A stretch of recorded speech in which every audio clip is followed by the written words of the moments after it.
Welcome back everyone to Pontos Fathom Hobbies. This is our miniature review unboxing of A Song of Ice and Fire tabletop miniature games Starfall Knights.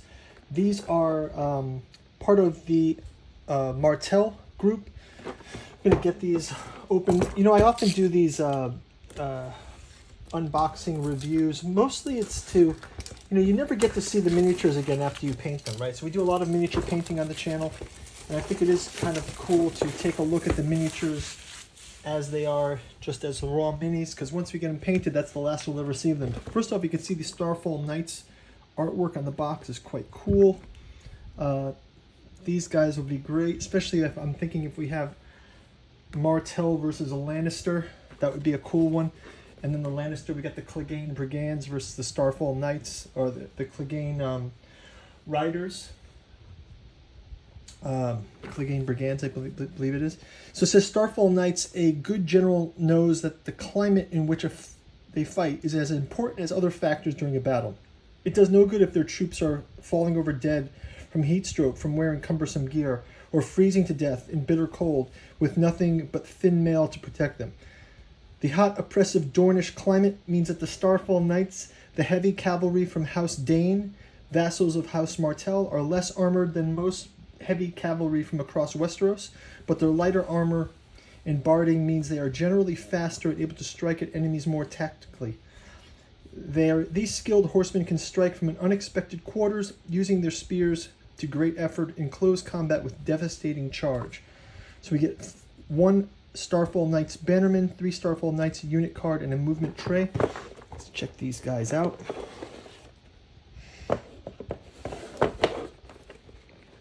We've got the tray here. Oh look, I've got it in Chinese here. This is kind of cool. I think I'll have multiple cards. I do like when I get the sets that have multiple language cards. This must be the Asian set. I've recently gotten when I got the House of... Oh, we got Chinese and in Japanese here. So that's kind of cool. But we got the Starfall Knights. Look at that, guys. You don't see this every day, right?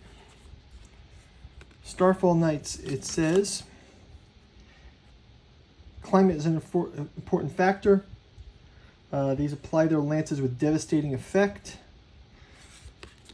These Starfall Knights are 6 and 4 with +3 attack. They got 6 movement, +4, +5 cavalry. Each model in this unit has 3 wounds, as usual. And then Starfall Lance, Sundering. So they get the Sundering attack. So let's go check out the minis as well. Yeah, I do think it's kind of cool.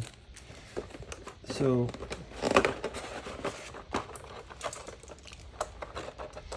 yeah, I think we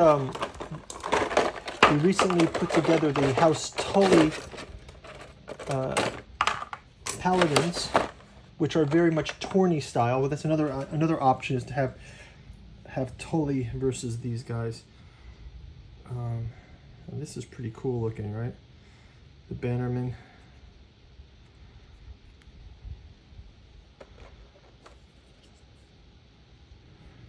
You can see the second one here.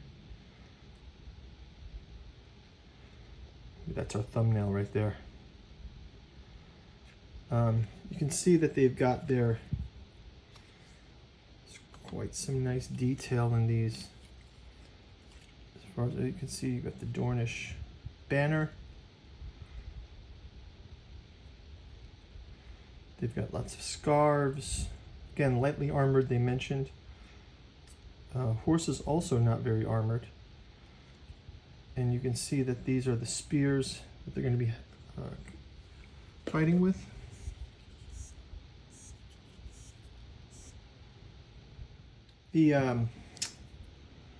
With the House Dane, these guys actually have a special spot in Westeros history. I mean, it's pretty prestigious ally or vassal state to Dorne. Especially, there was a Sir Arthur Dane. He was a knight of the Kingsguard during the reign of the Mad King, King Aerys Targaryen. So Sir Arthur, he was a chivalrous super skilled at arms. And he had a he had a sword called Dawn, forged from the heart of a fallen star. So this is where the Starfall lore comes from. And he died at the Tower of Joy. And that's part of the backstory of Jon Snow's birth too. So lots of interesting things. Those Starfall Knights. Not only is there a region called Starfall, but the idea that Dawn was forged from the heart of a fallen star. It's pretty cool lore, right? So let's go on to the next ones here. Yeah, I think these are going to be pretty just like the Tully Cavaliers were quite easy to paint. I find that these are going to be quite easy to paint. Look at how the separation of the cloaks, lots of space to get these arms underneath, the tassel very clear, the bridle on the horse very clear. If you look at the box art here, the boots and the boot lining, the stirrups, the saddle, even these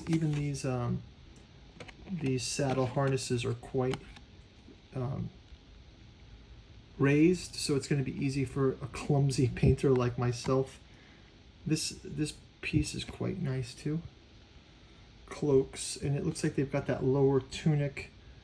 You can see from this. I'll probably use this kind of color scheme. It's a cool color scheme, right? The purple, the dark blue, purple tassel on the spear. Let's get to the last one. So it seems from positioning point of view, we've got one rider with the spear out to the side, right? We've got one rider with the spear sort of lance forward. And then we've got one with lance raised. So you've got lance raised, lance forward, lance to the sides. It's kind of pretty animated. Obviously the bannerman also has that kind of same style. And we see that the faces, is this face partially? No, the faces are all exposed. Try to zoom in on the faces a bit more. Right, the faces are pretty exposed. Yeah, these are great sculpts though, super sculpts. They all have a bit of raised footwear there. So you've got the saddle piece, and they're making the saddle just kind of a brown color here. This might also be a nice thumb instead. Kind of dramatic there, like that. I don't know, guys, what do you think about the thumbs? What do you guys know about the Starfall Knights? Is that a thing in the books? I know that they talked about Starfall. They talked about House Dane. They talked about Sir Arthur Dane, and definitely in that story of Jon Snow's birth. But I know that they're chivalrous as well. But yeah, it's going to make a cool addition to the... I probably will batch paint these up when I do the House Martell set together. Just kind of take a look at what these will look like on the, as a unit here.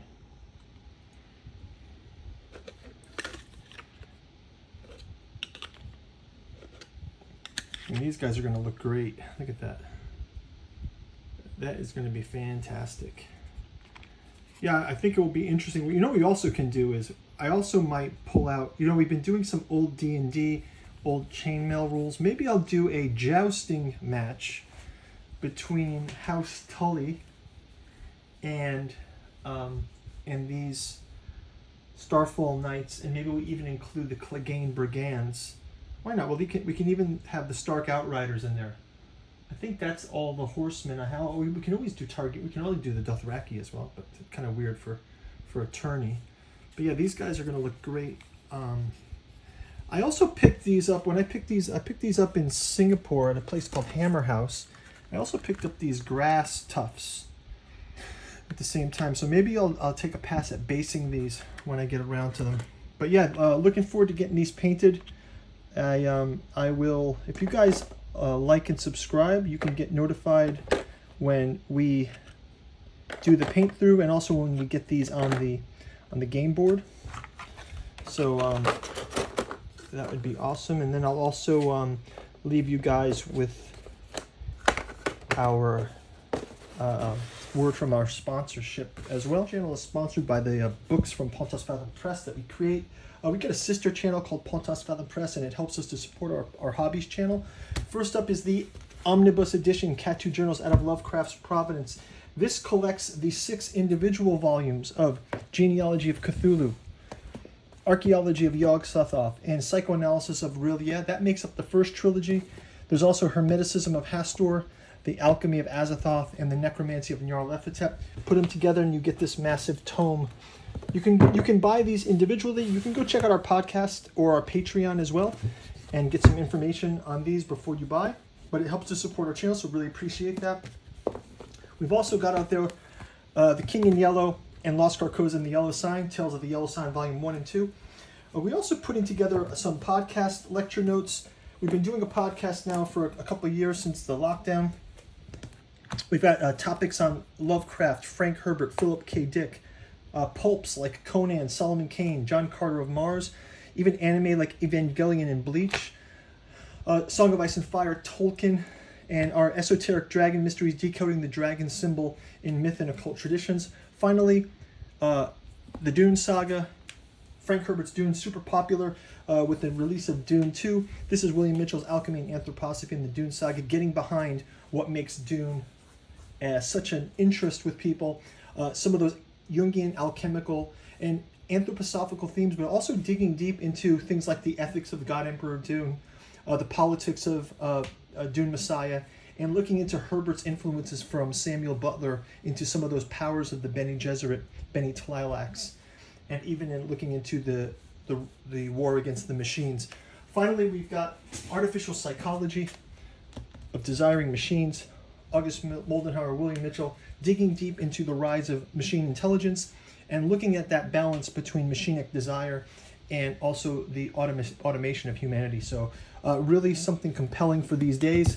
Go check it out. Helps us support the channel. You can also check out our Patreon. And as usual, like and subscribe. Thank you guys for watching. So yeah, if you like and subscribe, you can go check out our Patreon for as little as $1. You can find out when we do those Starfall Knights and when we get them on the tabletop. We'll also be doing the Martell starter set soon. So go check that out. And as usual, leave a comment below. Check out our Song of Ice and Fire gameplay. We've got tons of seasons of A Song of Ice and Fire miniature painting. We also got our miniature series called Tabletop Miniatures Makeover, where we review, critique, and repaint miniatures. Kind of fun. Joan of Arc gameplay, Conan by Monolith gameplay, Cthulhu Wars, Cthulhu Death May Die, Eldritch Horror, and we're working our way through Tainted Grail. So something for everybody out there. Thanks for watching, and talk to you guys soon. Bye-bye.